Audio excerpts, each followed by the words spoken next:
Hey everybody, this is Brad, and I just wanted to share a couple thoughts with you on Indigenous Peoples Day today about hemp, of all things. I've recently been consulting with a lot of different companies in cannabis or hemp or whichever of those two industries you want to call them, and I've been learning a lot more about the hemp plant and some of the products it creates. But what I also have learned a lot about is how hemp has been such a great resource for Native American tribes and a potential economic boon for them, especially some of these reservations who are really hurting economically, especially. I have been working with the Hemp Road Trip lately, helping to produce a documentary both in Europe and in the United States. And in the documentary, there's a bit of content about Alex Whiteplume, who is an Oglala Lakota on the Pine Ridge Reservation. And what happened with Alex Whiteplume is particularly heartbreaking because something over like 17 years ago, I believe is like maybe 1998 in fact, 20 years ago or so, they had decided as a reservation, as a people, using their sovereignty, that is supposedly granted to them by the United States, to make hemp its own classification and be able to grow it and sell it and cultivate it on their reservations. And so they planted hemp plants, and very quickly in 2000, I believe it was, the DEA came in and essentially said, no, your sovereignty doesn't exist, and we're going to take all of your hemp plants. And they cut them all down. Not just removed the plants from his property, but like literally destroyed them in front of him. And his family put so much love into these crops that, it's easy to think about agriculture as something that's just sort of like a commodity that nobody really cares about. But in these places, and especially in these cultures, this was a very, very important thing for them. And watching it destroyed was tough. But undeterred, they went ahead and grew another crop the next year. And yet again, the DEA came back in and cut it back down and destroyed it all. And yet again, they continued to bet on their sovereignty and made another crop. And for the third time, the DEA, doing its good work, decided to come in and destroy it again. And this time they put a ban on the Pine Ridge Reservation and the Oglala Lakota from being able to grow cannabis for, I think that ban went for almost 10 years and was just lifted at the end of last year. So it looks like now finally Whiteplume and his people will be able to grow hemp again at Pine Ridge. And it got me really thinking, especially on Indigenous Peoples Day, like Pine Ridge. I remember learning about this reservation back in the 90s, oddly enough, because of a video on MTV by Rage Against the Machine called Freedom. And it was specifically about the horrific case of what occurred with Leonard Peltier and his wrongful imprisonment, how the government basically came in and destroyed these people for no reason other than just to oppress them. And this is a long story of oppression and brutality by the American government in this very same area, because this reservation is the site of the Wounded Knee Massacre, the largest mass shooting of people in the United States. And I believe that's correct. So we're talking about, hundreds of years of oppression by the U.S. government on these people in this site across the United States as well. And it brings us to hemp because as a result of all this oppression, so many of these reservations, most especially Pine Ridge, are just incredibly impoverished. And you're talking about places that have sometimes as upwards as 90+% unemployment. So the idea of being able to grow hemp is huge for them because while everyone thinks of hemp in a conventional sense, I mean by everyone, as the plant that we used to make ropes out of for boats and the canvas sails and all of that, sort of those very traditional uses for hemp, maybe paper even you might think of. What science has discovered with this plant over the last, 10 or 20 years has produced amazing advancements in products. And over the course of working with the Hemp Road Trip and learning some of this stuff, I've learned about things I never could have imagined, and I'm even still trying to wrap my brain around how some of these things are possible. But hemp is capable of so much that there's possibly a much bigger industry here under this side of the plant than under the high THC side of the plant. So to kind of differentiate what we're talking about here, especially if you're not very hemp knowledgeable or really much in the cannabis space, The first thing you need to know is that hemp is not a different plant from weed, from cannabis that we smoke and get high off of. We're talking about the exact same plant, with just a few minor differences. And those differences are relatively nominal. There's no real scientific basis behind hemp being classified differently than, smokable cannabis. But the differentiation made there is that hemp has to have less than 0.3% THC content. THC being the chemical that gets you high if you smoke it, and most smokable cannabis is going to have, like, on the very low end 8% THC, on the high end sometimes as much as 35% THC, and that stuff's like taking a shot of Everclear if you haven't ever consumed anything that high. So that's really the difference. It's the same plant scientifically, Cannabis sativa. One side of the plant is cultivated specifically to have less THC so that you really can't get high off of it. You could smoke an entire telephone pole of hemp and never get high off it, but you might die from all that smoke inhalation. But there's no THC happening over here. There's THC happening over here. On the THC side of the plant, that's all of the weed smokables, edibles, concentrates, all the stuff that you hear about in the news or in legal markets. But on the hemp side of the industry, you have a world of products that can be created that you would never imagine. So a couple of those that I wanted to talk about that I've learned that I'm particularly excited about is, like I said, aside from like ropes and paper, you can make batteries out of hemp. And I don't mean like just, the way that you make batteries in science class back in like junior high, where you put some like lemons and potatoes and shit with a bunch of different little coils of copper, nothing like that. I'm talking about like actual supercapacitors. So there are really strong batteries made with graphene being sort of a carbon residual substance that's created by burning something at a very high temperature, usually some sort of plant. And so graphene is produced and made supercapacitors already in the industry, but made from hemp specifically. This is a new discovery, and really there's a lot of plant cellulose that is being used to create graphene in different ways. Banana graphene is particularly good for sodium ion batteries, but when you're talking about supercapacitors with hemp, they're able to create such a tightly packed graphene that these supercapacitors work at or better than the level that most traditional supercapacitors are able to work at. And the really cool thing is that they're able to work it in temperatures that no other battery can really operate within, all the way down from 0 Celsius to very high. And I've even seen a battery connected to a reader where the scientist who is running the battery literally sticks a drill press through the battery, and it has a nominal to no decrease in actual amperage. So, you're talking about batteries that are extremely efficient, that cost about 1,000th of the cost to create traditional graphene. You can make hemp graphene so much cheaper. It's renewable, because the crop is going to keep growing. So these are really incredible advances in what the hemp plant can do with these batteries. And I'll drop a couple links, in this post to resources where you can kind of see some of the stuff and watch some of the videos. Some of it might be a little dry for you, but especially the battery guy on YouTube. He's funny, but very dry, even though he's super excited about what he's learning. So just understand these are really cool things that they're finding out. Something else that's really neat you can do with hemp is make plastics. So if you've been in the convention space or whatever, or at big events, you might have encountered some plastics made from like corn. These are like, plasticware, biodegradable plasticware.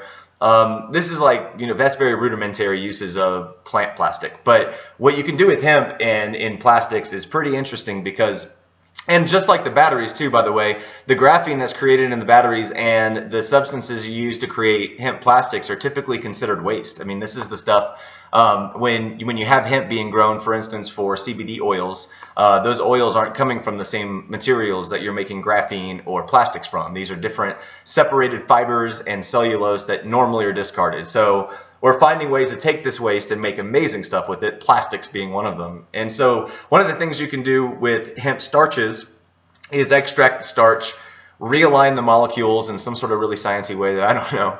And once you've realigned those molecules, you can make different densities of plastics that can be, I believe they call it jet forming or vacuum formed or whatever. So we can create plastic molds out of a plant. Specifically with hemp, you can change its density, so you can make very flexible plastics or extremely dense hard plastics really cheaply, and you're not using petrochemicals, you're not creating, byproducts that are going to destroy the environment, and you're talking about things that are biodegradable. One thing I didn't mention about the batteries, by the way, is when you're done with that battery, it's totally biodegradable. It's not like you're churning hemp into a chemical. It's just remaining hemp. It just goes back into the earth. So it's the same thing with hemp plastics. All of that can become, reintroduced into the environment without harming it in any way. That's pretty cool. The cellulose also from hemp can be turned into plastics, and using plant cellulose isn't actually really a very new advancement in science. Some people have heard of Henry Ford's hemp car, which actually is a little bit of a misnomer because it's really probably should be more called the plant car, because he mixed like 4 different types of plants, including flax and a few others, into what was essentially most of the car. The entire body was made from this sort of plastic, made from cellulose plastic, plant plastic, and including a lot of the components of the car. I mean, I think it was something like over 75% of the car was made from plants. Unfortunately, it never actually became a mainstream thing because, as we all know, the federal government decided to make this huge conspiracy about hemp and cannabis and prevented us from being able to do any of this stuff for a very, very long time up until recently.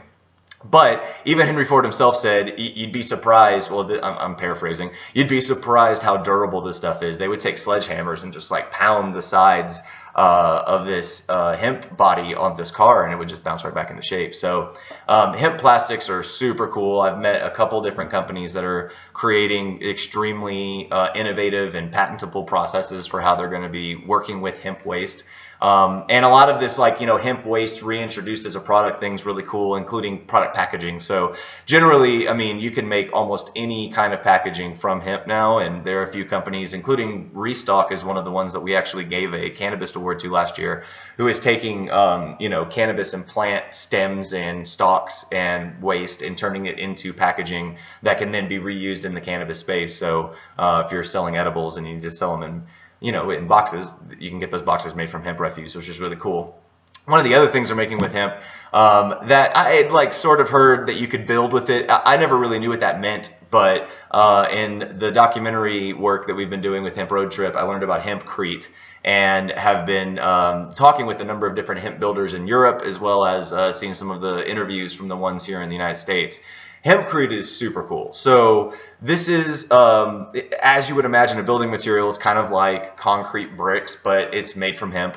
And it's not brittle like concrete, but it's also not as dense as concrete. So you're not going to use hempcrete just as your only foundational support wall. You want to use it with a frame, but it's already its own insulated material. It is an incredible building material that doesn't have all the flaws that concrete or other traditional building materials have, in that it's lightweight, it's easy to make, it's biodegradable, it insulates incredibly well, it stays in its form so perfectly well that you don't need to worry too much about filling in joints and stuff like you do when you're working with concrete bricks.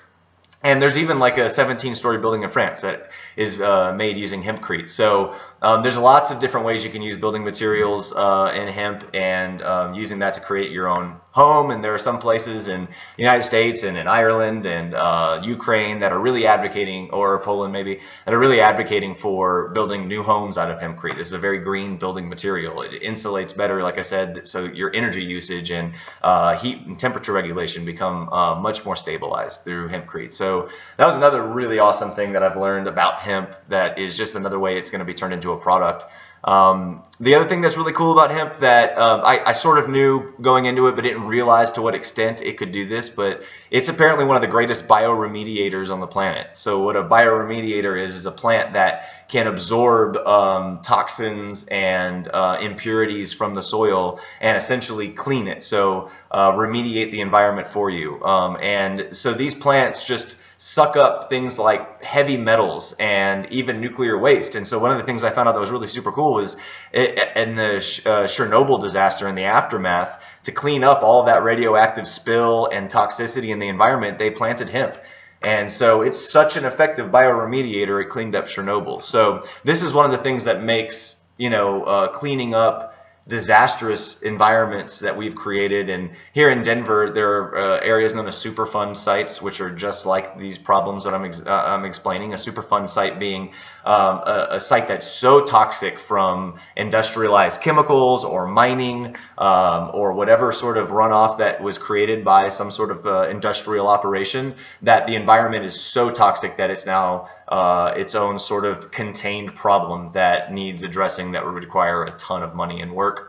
I'm probably incorrectly defining that, but it's essentially so toxic of an environment that, you know, one of the ways that we could fix these Superfund sites across the United States and across the world is to be able to grow outdoor hemp industrially out there. And you know, growing outdoor hemp to fix these sites is great. You don't want to turn that stuff then into a product that you might ingest, of course, because it's pulling all that stuff out of the ground. But once we've cleaned those areas, then we can also create new farmland for those spaces. So, you know, the reason why growing all of these products is so important is because we need to start thinking about ways that we can stop creating more Superfund sites and not just reverse the problem, but profit from it. And that's one of the cool things about hemp. I mean, everyone knows about, you know, I'm going to assume everybody knows about, at least at this point, that there's great medicine to draw from the cannabis plant. You mostly hear about CBD. That's coming from the hemp plant. And one of my clients, who's Bluebird Botanicals here in Colorado, has just recently switched to using only Colorado sourced hemp, which was a very big move for them, but it was also very difficult to make because of regulation problems again. So in the United States, we've just now gotten to a point where we can even grow our own hemp products or hemp crops to use for products in the United States. Like previously to this point, Bluebird and everyone else has had to import this hemp from Europe or China and create these products. And so the first wave of hemp CBD products were all coming from European and Chinese hemp. Some of that's good, some of that's bad. It depends on where it's sourced. But most of the medication that you're hearing that's coming out of the cannabis plant, for the most part, you're hearing the conversation about CBD, cannabidiol, and that's coming from mostly hemp plants. So because the THC side of it is 0.3% or less, you can grow it for everything on the CBD side for medications. And so this is like, you know, really, really effective compound for reducing inflammation, for helping reduce anxiety, for calming people. You know, if you need to de-stress, if you need help sleeping, I'm not going to go through the whole list of it because you're just going to hear me list off 1,000 different things that CBD is really useful for. You know, the chief use is reducing inflammation. So if we're able to use hemp to create all these products, including medication, and that can all come from the same plant, you know what I mean? You know, because most of these products are created from the stalks and the waste, while the flowers are what produce the actual medicine itself. And, you know, there's also the food products that can come from this, the seeds, and the oils that you can create from the hemp plant. That also then can become topicals, moisturizers. I mean, all of these things are like sort of like the basics, but when you start talking about batteries and you're talking about plastics and hempcrete as a building material, and then you're looking at, again, to wrap it back up to the Indigenous Peoples Day, you're looking at all of these different reservations in the United States, in Canada, or any displaced people across the world who have had their indigenous lands invaded by colonial forces in history and continue to this day to suffer from that. This is a potential for them to really create a future for themselves, to be able to create a crop that can create products that better our lives across the planet, that do better as products than our traditional methods of what we're using. And also we can create a whole new industry that we can retrain all of these traditional fossil fuel workers to do. I mean, a lot of this is similar style of work and science, and all we need to do is just shift the focus from, you know, what is a potentially destructive source to what is a totally renewable, very profitable source. And all we have to do is just fight the system on that and get, you know, our Congress people to help us catch up with where we should be already. So, you know, I can't leave you much with, you know, what to do now other than, you know, the typical things that really actually do work. You need to call your Congress people. You need to advocate for hemp regulations and allowing for the U.S. economy to benefit from hemp. We've got so many stupid laws just standing in the way of us making better products and making more money off of them. We can make a ton of money in this space.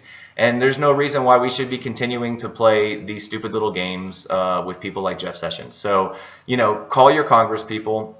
Follow the hemp road trip. We're creating documentaries to educate and make everyone aware of the products they can buy in the space, as well as what's happening in the legislature, what's happening in the international conversation, like at the World Health Organization, which in November is about to start discussing CBD as a medication for the very first time. So this is big stuff that's happening.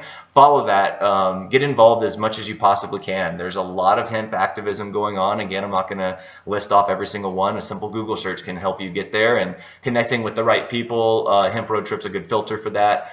Can help you get more access to some of those people, and then really buy hemp products. Hemp is great as a food source. It's relatively cheap, and you can get so much out of hemp, including omegas, that you don't need to get out of sources like fish oil. So, try to consume as much hemp as you possible. Wear hemp. Hemp clothing is incredible. It sometimes doesn't even need to be washed, apparently, because it's antimicrobial in and of itself. I don't really understand that. I probably would still wash it myself, but it can happen, apparently. So buy hemp clothing and start really looking into some of these new hemp products. If you have an opportunity to buy a product that uses hemp as a construction material for its boxes, for its plastics, buy those, contribute to them. Dr. Bronner's and what they're doing with the Dr. Bronner Soap Company is incredible. Follow them, buy their products, because they're very huge advocates to hemp. They're huge advocates to ending the drug war and social justice and ethical and organic foods and products. So definitely contribute there. So anyway, those are my thoughts on Indigenous People Day. Help the Native American people and the indigenous tribes of the world, really set a future for themselves and give them the opportunity and empower them to do so. Help support hemp. Thank you.